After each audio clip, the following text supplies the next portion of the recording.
next door and could eventually go into the bird's eye along with the kind of research these folks have proposed. But if you take a conservative point of view that I will leave you, you will know, and I heard Romney on the radio today, they believe the engine of growth and the future of the economy is in small business. Get obstacles out of their way and protect them. And you have heard tonight about the most vibrant businesses in the waterfront, if not in this city. And it is inconsistent with a conservative economic agenda to go after them and threaten them as the engine of growth in this economy. And I hope you take that to heart. We have no economic development strategy for our waterfront. We have talked about this for 4 years. We must end this painful, divisive debate, put it to rest, vote down this overlay, and move together with investments in this port economy, and I will leave you the economic analysis I have done for you. Thank you. Thank you, Beth.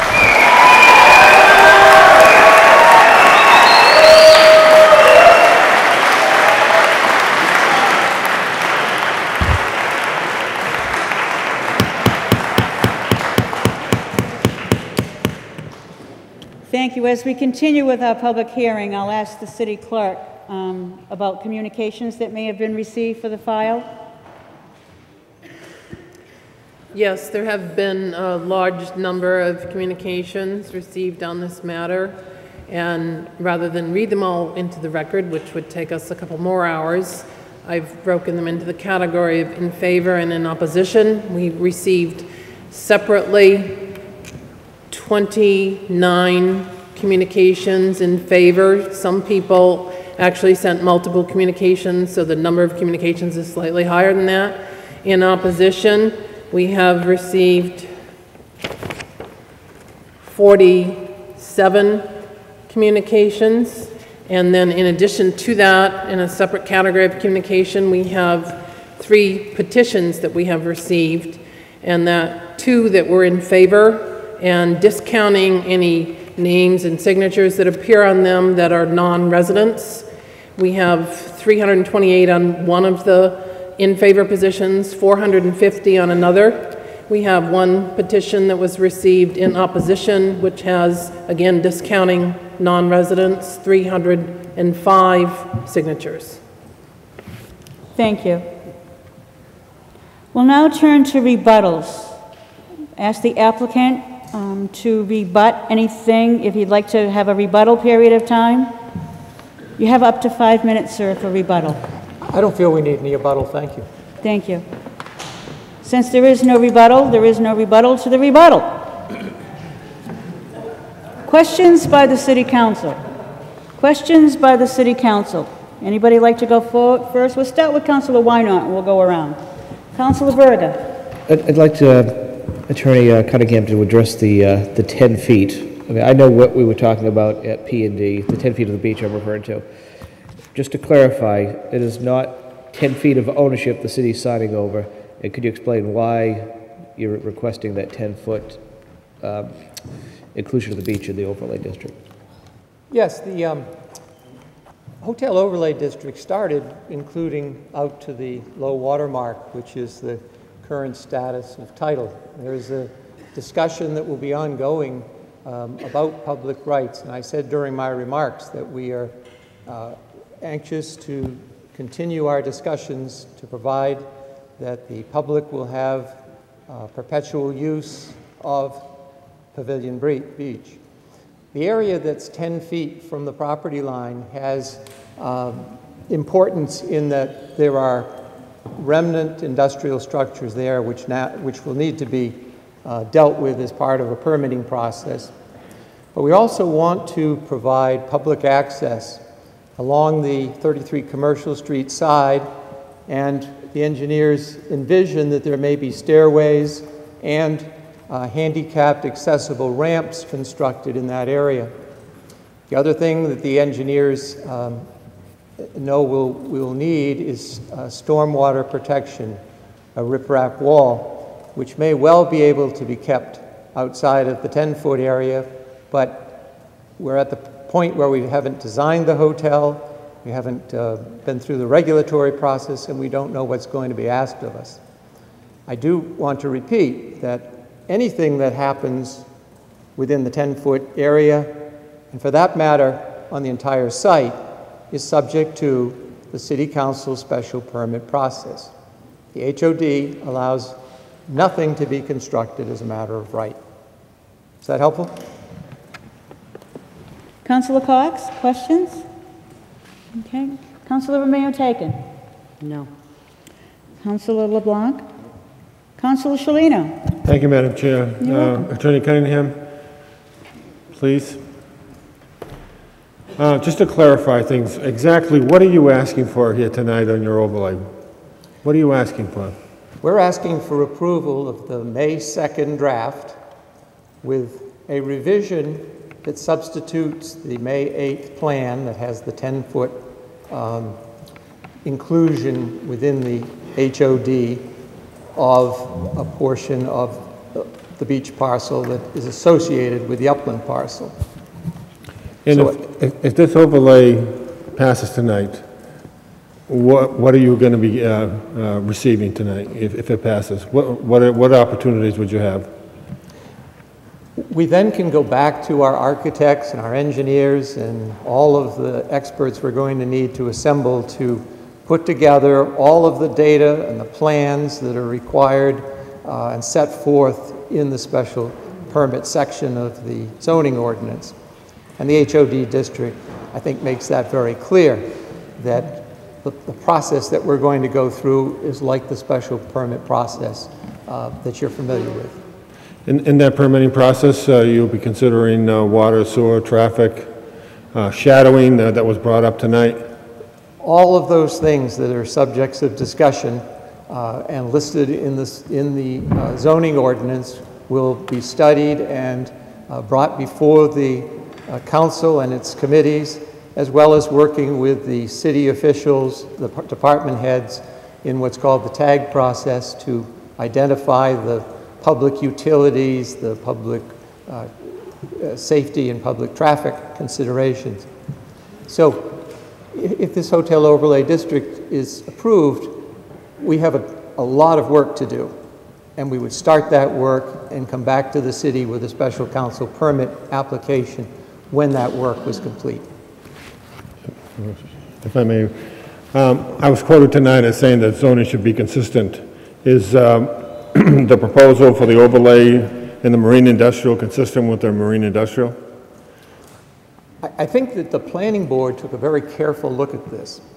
And the study that was quoted also had an example in it where they assumed that there would be a rezoning of this parcel. The city planner, I know, presented information to the planning board and to the P&D about the history of the MI district and how as many as a third of the parcels in the MI district are not waterfront, not water dependent, not DPA, residential, banks, it's all over the place.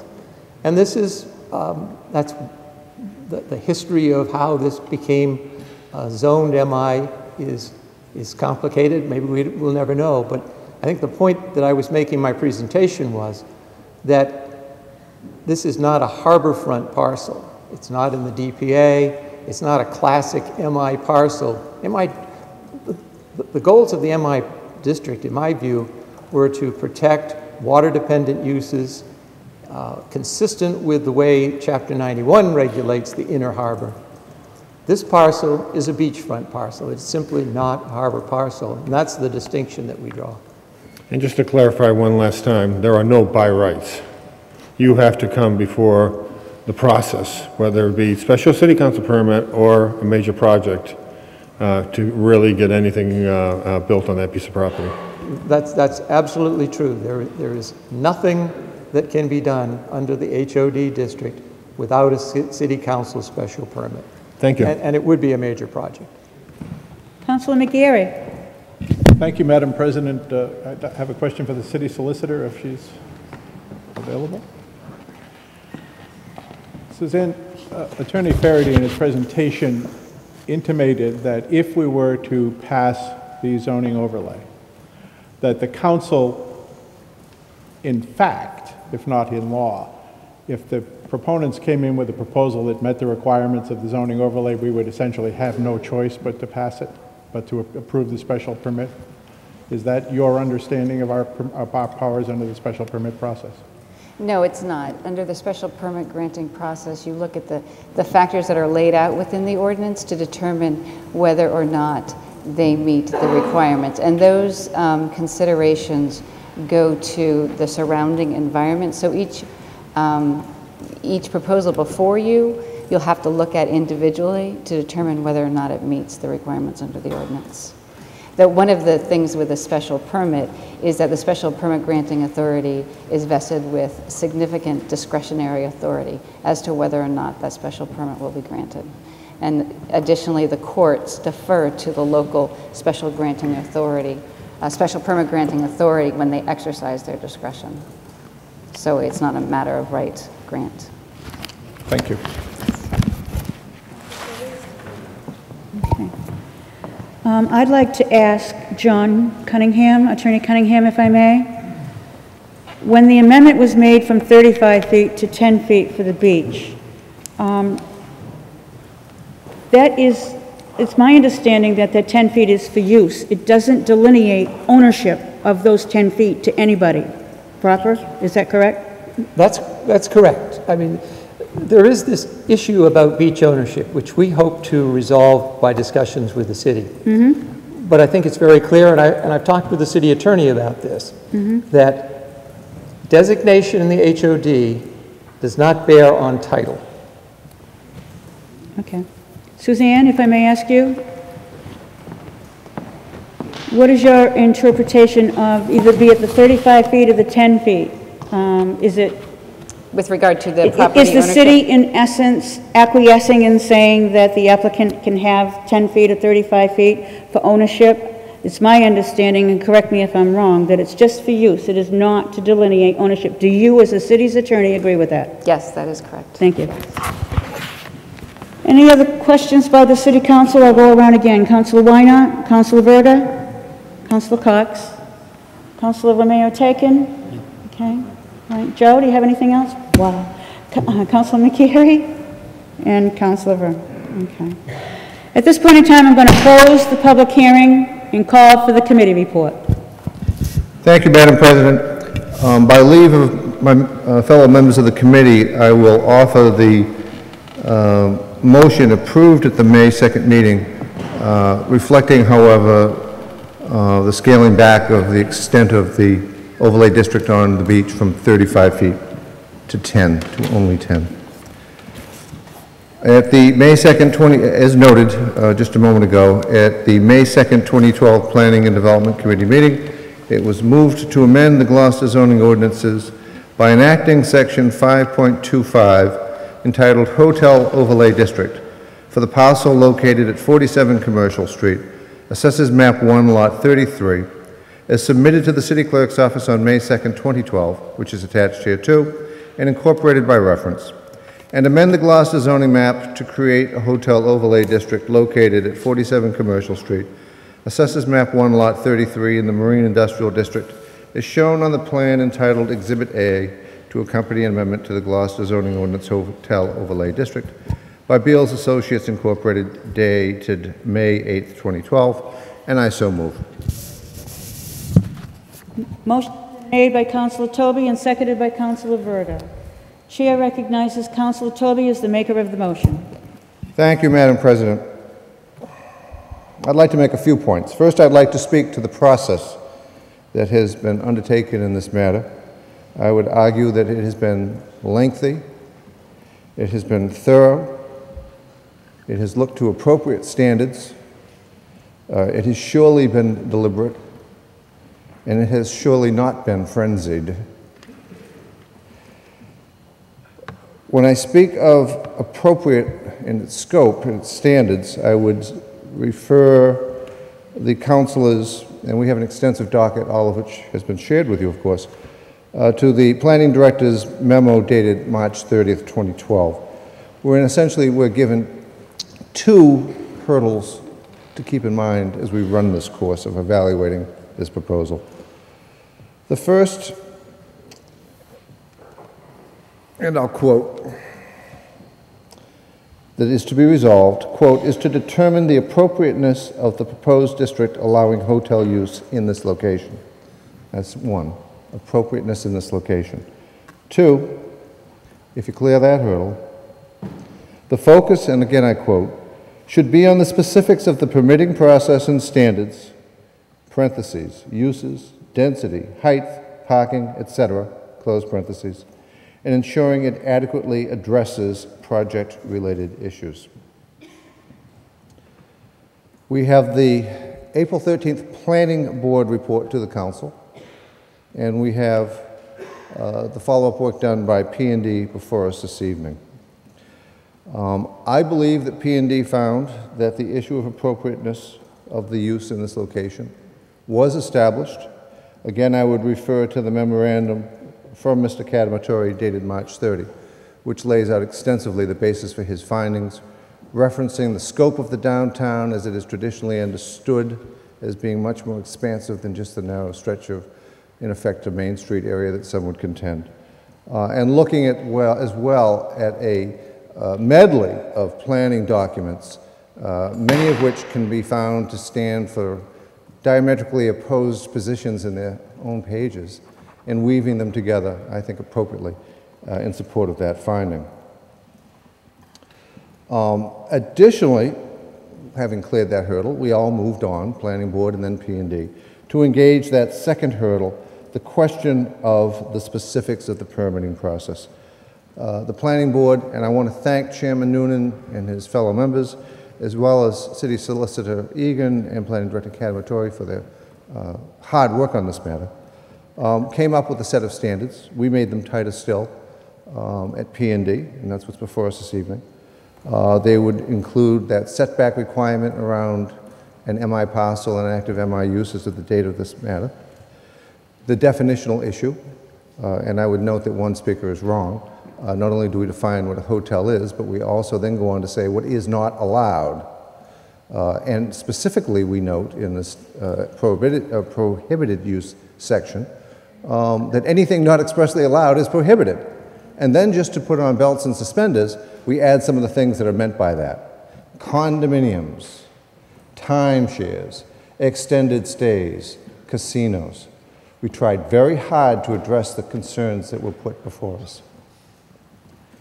We also at P&D looked to a number of other issues. We had extensive conversations on the beach, and I think those have been fairly summarized by both attorneys who spoke in this Q&A period just a moment ago, that the overlay, closely tailored to a minimum of 10 feet now, has no bearing on ownership of the beach.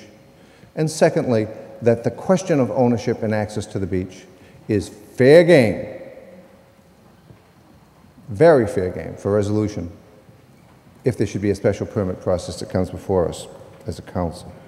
We discussed spot zoning, and I would refer the councilors to the April 18th minutes of the P&D meeting, where General Counsel gave a succinct but comprehensive, nevertheless, assessment of why she felt spot zoning was not a challenge that would prevail in this matter, and I believe the committee agreed.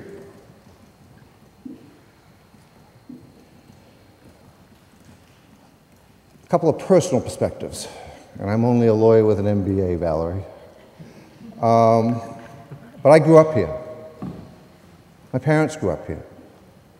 My parents, each parent, had a dad who was a fishing captain and a mom who was a fisherman's wife. And I'll tell you what, the degrees that hang on the wall in my office don't include the one that matters most. 6 summers down the D'Hide. That's where you learn. I learned a lot. I learned a lot about this community. And it's been supplemented by years of experience as a member of this community in a variety of roles. One takeaway for me from all of that is that we need to keep in mind the historic traditions of Gloucester's economy.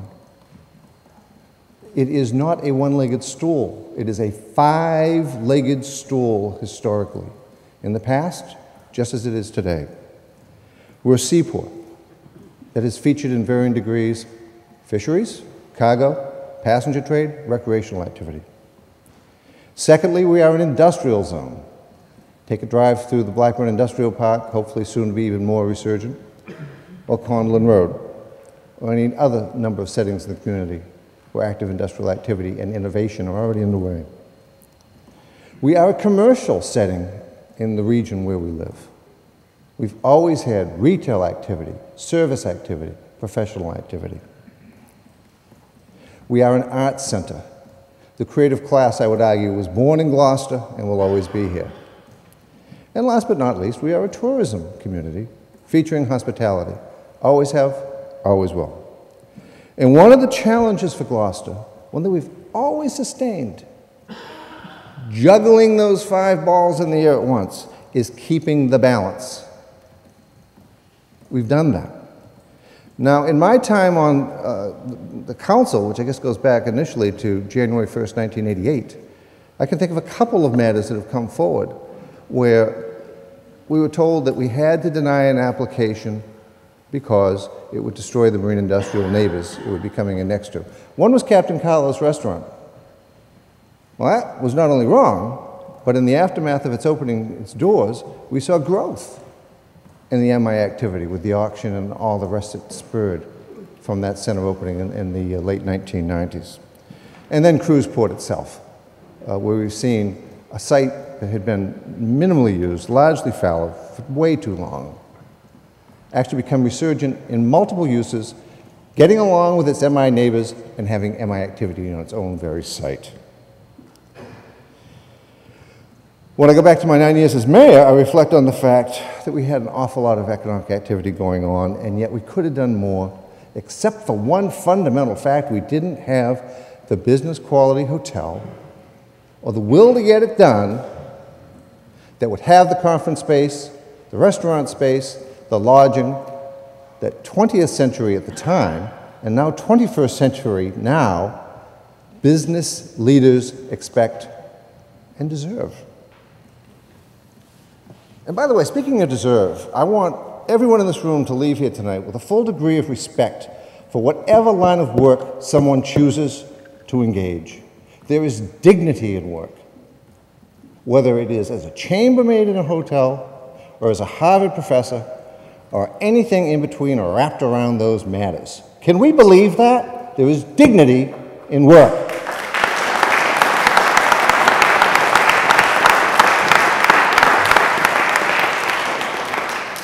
And as mayor, I had a number of occasions prior to this stint on the council to engage the challenges of the fort. I can remember hosting a meeting together with the then executive director of the Chamber of Commerce in the then newly restored American Legion Old Town Hall building, where we tried to bring the neighbors and the businesses together exactly because of the problems that are spinning around this room tonight. Inadequate infrastructure, the anomalies of housing wrapped around marine industrial use. It's part of the fort. And it then was intractable. I don't know that it's any less intractable now. I do know that we have opportunities for infrastructure improvement that could come out of this, and that could be very important for the future of the fort and the community. And I would also point out that in 2001, in my last year as mayor, looking ahead to the prospect of a declining economic time, which sadly proved to be accurate, I convened a revenue task force.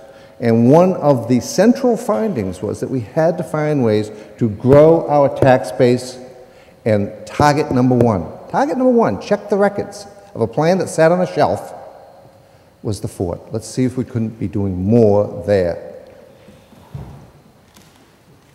Last but not least, and then I'll stop, Madam President, I've been back in this town for 30 years this month, and have seen an awful lot of lessons play out on how economic development happens.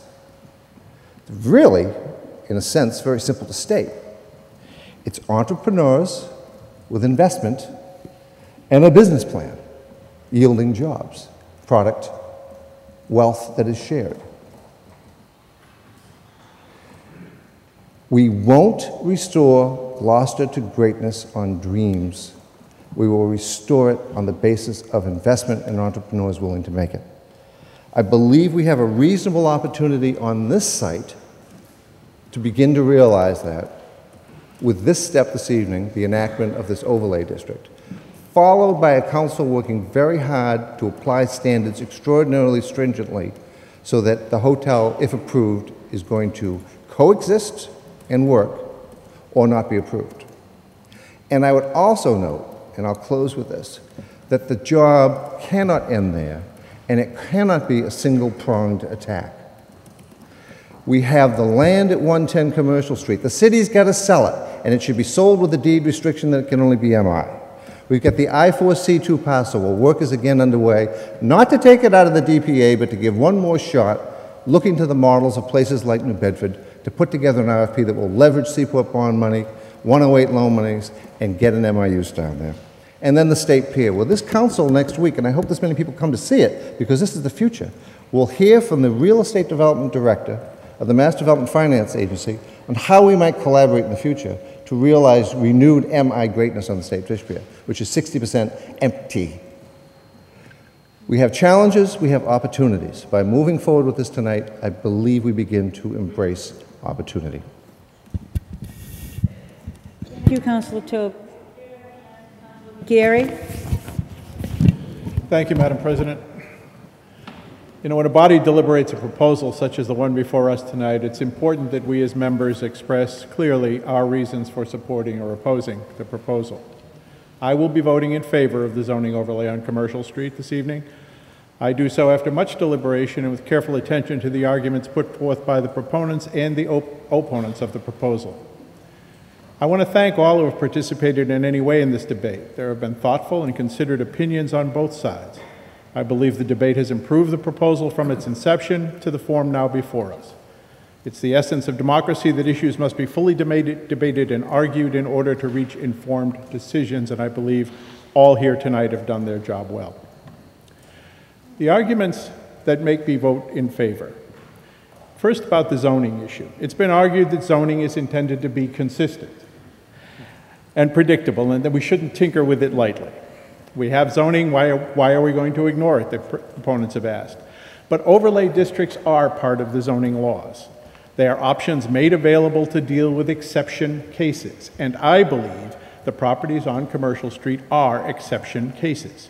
They are on a beach, for example. There is no deep water harbor, no deep water access. I believe the hotel use will enhance the use of the beach and afford more accessibility even to the people who live in the fort. The modest encroachment on the beach proper could afford proper public access and, more importantly, handicapped access to the beach, which is not currently possible. But the overarching question, Madam President, is the hotel's economic impact on the city as a whole. The opponents argue that the construction of a hotel will inevitably put pressure on existing businesses and residents to sell out to the highest bidder, leading the conversion of the neighborhood from modest residential and marine industrial to gentrified housing and tourist traps. If I felt that the construction of a hotel on the Birdseye site would seriously harm the maritime industrial character of the designated port area and the marine industries within the fort, I would vote against it. But as we have seen, the mere presence of nearby non-maritime industrial businesses does not ring the death knell for existing businesses. Councilor Toby has already alluded to Captain Carlos and the seafood auction, Cape Pond Ice, which does a significant business within the visitor-based economy. What makes Gloucester a tourist destination is the fact that it is a working port. It is a real place. In addition, we have the designated port area across the street from the Birdseye parcel. It's our ace in the hole. Its presence raises serious barriers to gentrification and the conversion of the existing businesses. Yes, there will be pressure, but there is a strong countervailing pressure as well. At the Maritime Economic Summit held last year and in our harbor plan, the visitor-based economy was seen as an important part of our economic future. Last year, we received nearly $800,000 in hotel and meals tax revenues. At the summit, speaker after speaker referred to another thing, to the importance of a solid educational system as we build a 21st century economy. While I think we all agree that our teachers and administrators do a marvelous job with our young children, the fact is the school department has faced cuts year after year. Even this year, when the mayor is bending over backwards, I believe, to fund them, they're still going to come up somewhat short. We cannot hope to become a world-class vibrant economic place with a 20th century school system. We need a school system that 21st century marine research and industrial concerns require, and we can't do that on the cheap. We have to invest in our educational system. Bound as we are by Proposition 2.5, we have no choice but to try to grow our tax base. Now, make no mistake, the hotel in and of itself is not an answer. It's not a silver bullet. A conservative estimate is that the hotel and restaurant might provide $200,000 or $300,000 annually in tax revenue. That's not a deal breaker. Although I should note that's more than half of what the properties on Main Street from the West End to Pleasant Street pay each year. The real import of the hotel complex, it seems to me, is in its ability to act as an economic engine for the downtown. Carefully sited and oriented, a waterfront hotel can act as a spur to the rest of the downtown economy. By generating foot traffic along the waterfront and especially on Main Street, it will, I hope, lead to greater profitability for downtown storefronts and restaurants, in turn leading to expansion and renovation and a growing tax base. The revenue generated from that economic expansion will help meet our critical infrastructure needs in roads and water and sewer, and most of all in our schools. We are not turning our back on our heritage or our history.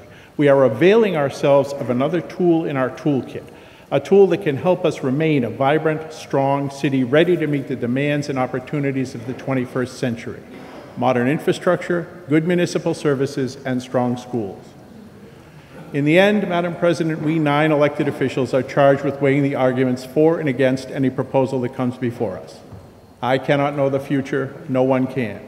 I wish I could say with absolute certainty that there is no possibility that the hotel won't work out as I hope. I cannot. What I can say is that in my judgment, the probable benefits outweigh the possible harm. We have an opportunity here, one that can help our city grow and prosper, and one that I believe will not do substantial harm to the industries that have served us well from our founding as well as in recent decades. I will support the zoning overlay, and I encourage my fellow councilors to do likewise. Thank you. Thank you, Councilor McGarry. Chair recognizes Councilor Shalino. Thank you, Madam Chair.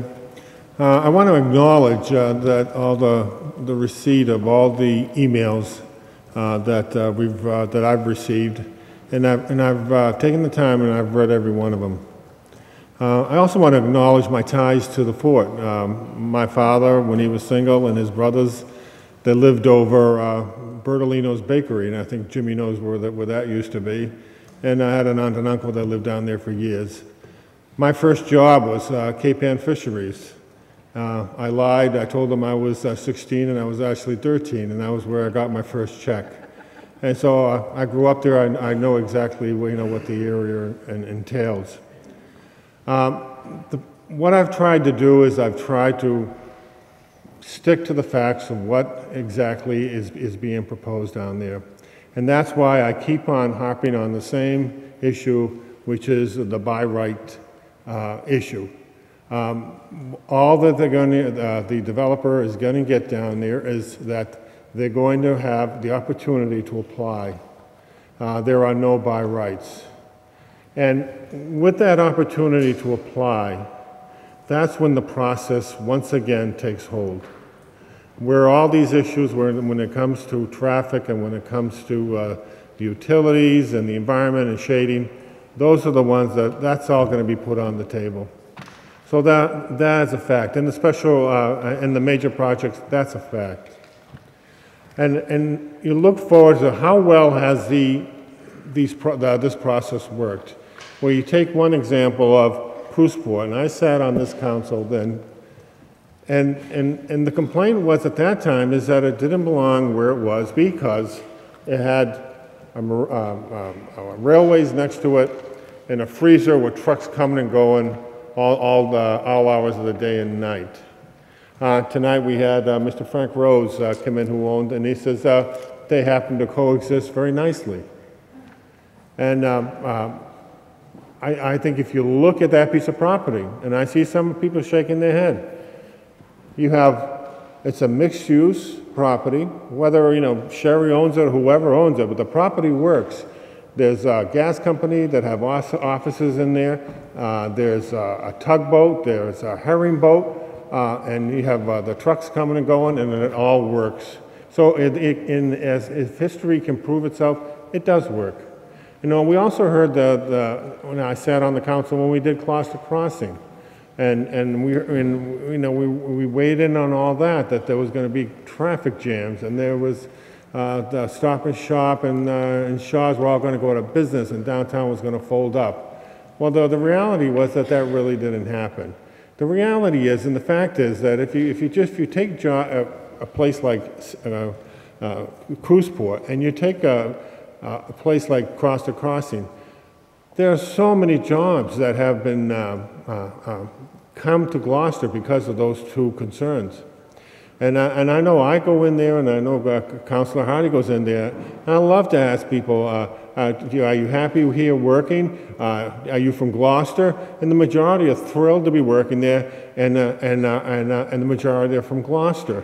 And to say that, you know, at that time people said, well, you know, they only pay $8, they only pay $9. But you know what? A job is a job. And it fits, whether you're a working mother or whether you have working your way through school, they hire a lot of people. Cruiseport hires a lot of people. And I'm sure whatever is being built down there. But it's ironic tonight that the mayor gave us our budget. And we have a charge to make this city run. And unfortunately, it takes money to run. And to have the taxpayers of Gloucester, the residential taxpayers of Gloucester, always bear the brunt of all the tax burdens that this city has to incur, and not have the commercial tax structure for our growth. And I've always said the commercial tax structure is the gravy money for the city because they don't put children in the schools, they don't use our trash services, and if you fine line it even more, and if you put in a hotel, then it's even more between the room taxes and the excise taxes on the furniture. It goes on and on. Hotels would be a cash cow for the city. And somebody made light about keeping the fire stations open and keeping the schools adequately staffed. That, you know, as councilors, I'm one councilor, but we take it seriously, and I'm sure my other councilors do too. We want to keep those stations open, so we have to find resources in order to make that happen, and not put it on the residential taxpayer.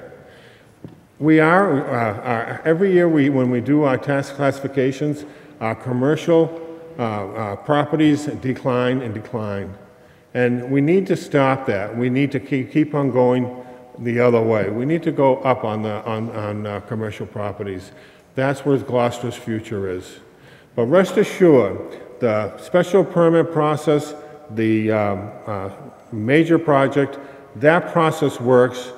The neighborhood will be protected. The neighborhood will have impact, on what exactly is going to be built down there. And I'm optimistic, and I think it's going to work, and I will vote for this tonight. Shalino. Councilor LeBlanc.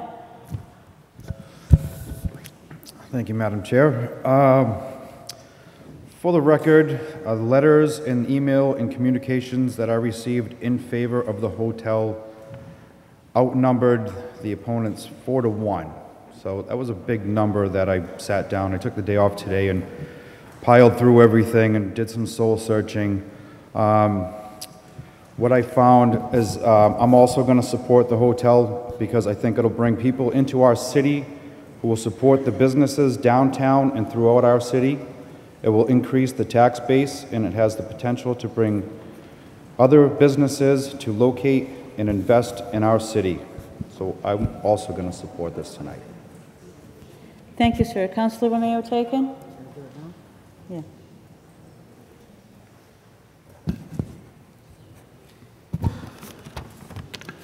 I am abstaining from voting on this matter because I am Vice President of the Fishermen's Wives Association, and although I have spoken with the State Ethics Commission and have been informed that it is appropriate for me to vote on the amendment and there is no conflict of interest. The Fishermen's Wives Association has taken a position against the amendment, therefore to avoid any appearance of conflict of interest or impropriety. I am abstaining from any vote this evening. Councilor Romeo taken. Councilor Wynot. I am a lifelong resident of Gloucester, and I came from a family of fishing. My grandfather was a dory fisherman. My father was the fresh fish foreman down at Cape Ann Fisheries in 1950 during the great fishing industry that we used to have, the golden ages of fishing, as I call it. My mother worked on the wharf all her life at Fayette, so I have great respect for the fishing industry. And I don't think the fishing industry is dead, but the golden age that is never going to come again, that we had in the 50s. I don't think, and I think we're adequately taking care of our fishing industry. There's plenty of space on the inner harbor, and I think that this is the right place for this.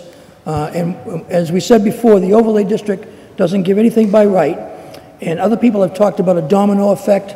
Well, that's not true. In special counsel permits, there's no precedent setting when you issue a special counsel permit.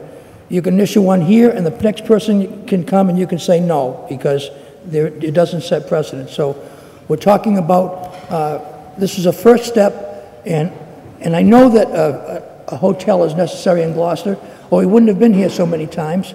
3 times with the fort, 1 time with the Essex Avenue, 1 time with Gloucester Crossing, Blackburn Tavern. They trying to put a hotel there. There's no question we need a hotel. And I personally experienced that when I was the president of the Essex County City and Town Clerks, and they wanted to have their summer conference here. Would have brought in at least 351 people, and a lot of rooms and a lot of money, but we couldn't find a place for them here, so they had to go someplace else. And I've seen it other times when the ATF officer was killed, and they had a huge funeral here, and they had police officers, sheriffs, everybody from all over the state and some all over the country, and they had to stay up in Peabody because there was no place in Gloucester to stay from. I think a beachfront hotel does make sense, but again, I'm going to vote for this overlay tonight, and there's a long process ahead of us to protect people's rights and to make sure that what happens with Pavilion Beach is the right thing, and I will definitely work to protect that, and that's basically it. Thank you, Madam President. One of the recurrent themes over all these hearings has been that this has become a divisive issue, and it's pitting family against family and everybody against one another. And I agree with that, and it's unfortunate. Instead of looking at it as just someone with a different philosophy and a view of where our city's going to be in the future. And I think that the hotel is not going to mean the end of the fort. So I'm going to support it, and, excuse me, and I'm going to have to get past the accusations of being bought or the threats of how it'll affect the next election and just vote my conscience, and it's something that I hope I can live with, and I think I will, 10, 15, 20 years from now.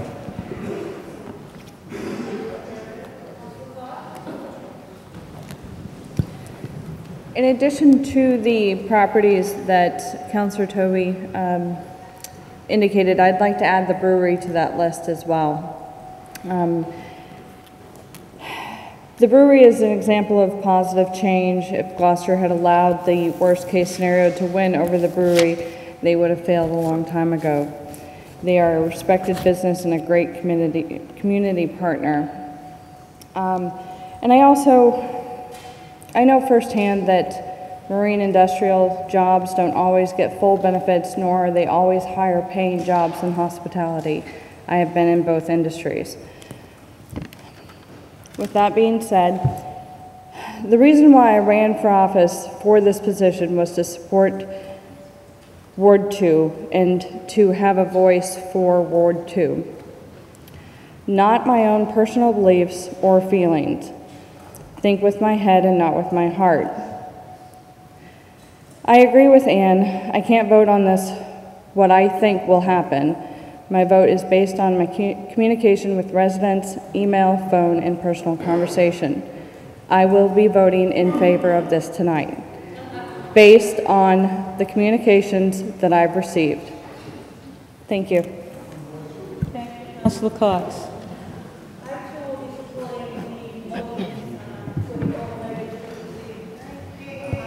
Okay, sorry about that. I too will be supporting the motion for the overlay district this evening. Based on the economy, the budget, we need support, all of the items that have been mentioned previously by everybody. If you're going to leave, please do so peacefully so that we can continue to show respect. Thank you. The by right provisions are no longer in the proposal. And just for the record, I will not be approving any by right provisions in any overlay. I believe that the neighbors all need the ability to be able to address the City Council, the Zoning Board of Appeals, or the Planning Board at each and every juncture of changes in their neighborhood, which happened here today, and at the Planning Board, etc.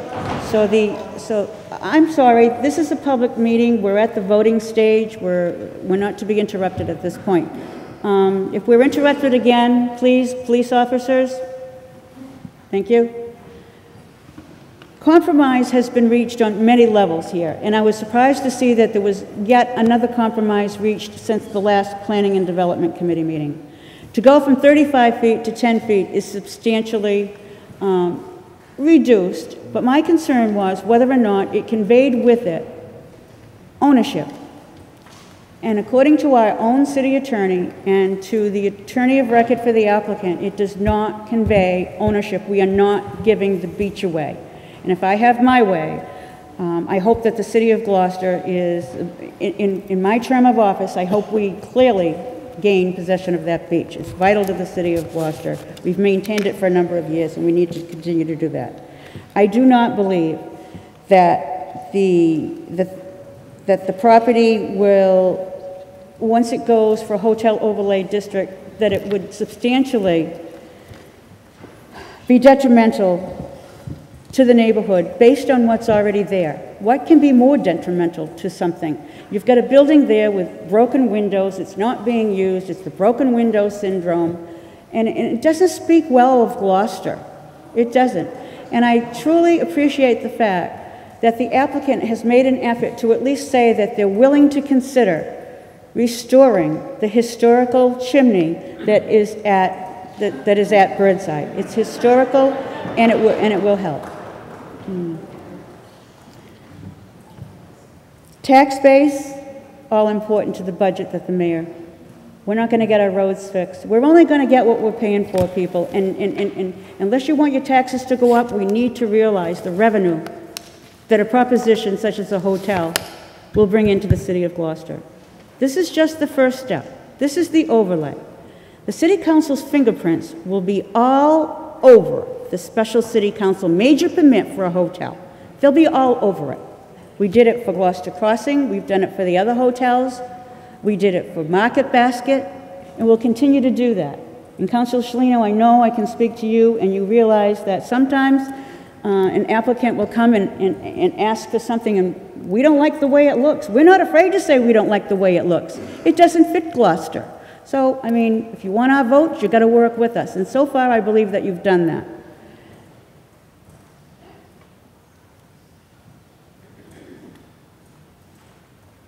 I think basically everything else that I have to say has been said by other city councilors, and I'm not going to do what I asked you not to do, not to repeat what's said previously to you. But what I would like to do before we move to the vote on this matter is to ask Linda Lowe for clarification on something that was asked previously during the evening by a speaker.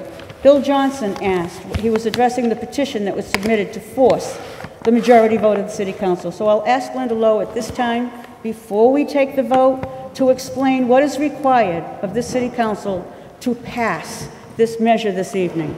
Normally, a zoning amendment, a zoning ordinance requires 6 votes of the City Council. I'll allow Linda Lowe to explain why this evening it requires 7. Linda? Yes, what we have this evening, I'd refer you to the zoning ordinance, section 1.11.5, paragraph D, which is entitled Required Majority, and explains the regular vote that would be taken in such a matter, that no proposed amendment shall be adopted except by a 2/3 vote of all members of the City Council, i.e. 6 members, provided, however, that no proposed amendment shall be adopted except by a 3/4 vote of all the members of the City Council, i.e. 7 members, if a written protest is filed with the City Clerk prior to the action of the City Council. Such written protest shall state the reasons for the protest and be signed by the owners of 20% or more of the area of land proposed to be included in or affected by said proposed amendment, including the area of land immediately adjacent thereto and extending 300 feet outward from said adjacent land. We received such a petition on Monday afternoon in the City Clerk's office. We started to work to verify the signatures that were on the petition. We worked together today with the Assessor's Office and with the Planning Director, Greg Catamatori, and Mr. Catamatori created from our city GIS system a map that references the signatures that were verified by the City Clerk and by the assessors as owners of property that fell within that definition. The City Council has the map that Mr. Catamatori created, and it's entitled Verification of Petition for Required 3/4 Majority Vote Hotel Overlay District, and it verifies that 24.8% of the total land impacted on the definition that I just read does appear on those signatures on that petition. Therefore, the vote that is required tonight is not 6 votes of the full council, but 7 votes from the full council. And with that, I'll call for a roll call vote. Councilor Shalino. Yes. Councilor Cox. Yes. Councilor Hardy. Yes. Councilor LeBlanc. Yes. Councilor McGarry. Yes. Councilor Taken is abstaining. Councilor Toby. Yes. Councilor Verga. Councilor Wynot. The vote on whether to adopt the zoning amendment to add new section 5.25 for Hotel Overlay District on Commercial Street passes 8-0.